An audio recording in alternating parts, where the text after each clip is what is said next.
Welcome back to the channel. We are almost to the release of College Football 26. And with that, we return with some conference realignments for you to start your dynasties with in the upcoming weeks. So go ahead and save this video for later and hit that like button if you enjoy. And don't forget to subscribe before you go so you never miss a conference realignment video. We're going to be putting out a ton of new full 30-year realignments this year for you all to follow along with. And with the addition of 2 new teams, there are going to be a ton of different variations we can do. So be sure to stick around for those in the coming weeks. But with that out of the way, let's go ahead and jump straight into the video and get to your very first realignment.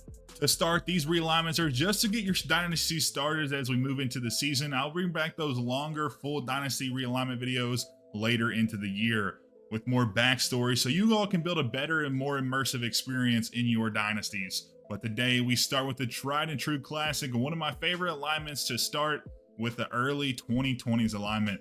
Just a few years ago, I feel as though we had the best alignment for the current playoff format with 5 power conferences for each of those 5 auto bids. But as with most things, those things that are nice, they typically get ruined by big money. But with College Football 26, we can bring back the greatness of the Pac-12 and also give the Big 12 some love along the way. This isn't a one-to-one of the 2023 alignment since we have some new faces in the FBS, but it still holds the same appreciation for the power conferences and left those the same. You can also choose to leave the new teams in the independents or move them to their current conferences of the Conference USA to better fill those conferences out. For this next one, I wanted to take a jump back in time to when the last set of college football games came out and give a nostalgic alignment for those who missed the pre-Super Conferences days. In 2013, we had a lot less clutter in the college football game, and we also had the fan favorite Kibby Dome as well. So with this alignment, we are going to be bringing those back. For the Idaho inclusion, you will need to remove a team. I would suggest taking out either of the new teams, but my preference typically is Missouri State. If you are feeling froggy, you can also use my alternative 2013 alignment where you better round out some of the conferences, like adding Idaho and Missouri State to the Mountain West Conference and Delaware to the MAC. With that, you will probably remove Kennesaw State or another independent team of your choosing. With our third suggestion, we again make a leap back in time, but this one is another 2 decades back to the 1990s. This was a time of so-called super independence where teams like Penn State, FSU, and Miami were dominant but had no conference affiliation. While a ton of new fans of the series, myself included, weren't alive, we still hear the stories from these days. In this particular alignment, I have some of the dead conferences paired with others, such as the Southwest and the Big 8 being 2 halves of the Big 12. You can also choose to copy this or move one of these to the American, Sunbelt, or Conference USA since those weren't around. For simplicity, I left those with teams that make sense if you want to not have 50 plus teams in independence. We also see 3 teams that are new with Long Beach State, Pacific, and Cal State Fullerton, all 3 in the Big West. I would recommend replacing the 3 most recent teams to promote into the FBS with team builder teams if you choose to do so. They should be easy to find since the fan-made teams will migrate over with the new game when it releases this year.